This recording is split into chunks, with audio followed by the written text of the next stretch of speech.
2026 தேர்தலில் திமுக கூட்டணியில் அதிக தொகுதிகள் கேட்டு போட்டியிடுவோம் என மனிதநேய மக்கள் கட்சித் தலைவர் ஜவாஹிருல்லா தெரிவித்துள்ளார். திண்டுக்கல் மாவட்ட ஆட்சியர் அலுவலகம் அருகே செய்தியாளர்களை சந்தித்த ஜவாஹிருல்லா 2026 ஆண்டு தேர்தலில் திமுக கூட்டணி மிகப்பெரிய வெற்றி பெறும் என தெரிவித்தார். மேலும் 2026 தேர்தலில் கமலை போன்று ராஜ்யசபா சீட் ஒதுக்கப்படுமா என்ற கேள்விக்கு அப்படிப்பட்ட நிலை ஏற்படாது எனவும் ஜவாஹிருல்லா தெரிவித்தார்.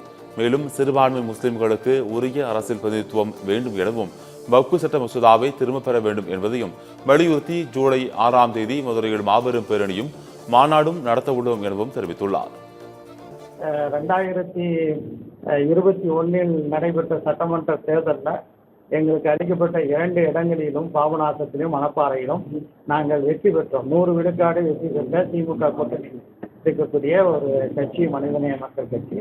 முஸ்லிம்களுடைய பிரதிநிதித்துவம் அதிகரிக்க வேண்டும் என்ற ஒரு கோட்பாடை முன்வைத்திருக்கிறோம். அதே அடிப்படையில் திராவிட முன்னேற்ற கழகம் எங்களுக்கும் அதிகமான இடங்களை தர வேண்டும் என்பதுதான் எங்களுடைய விருப்பம். அதை கேட்போம்.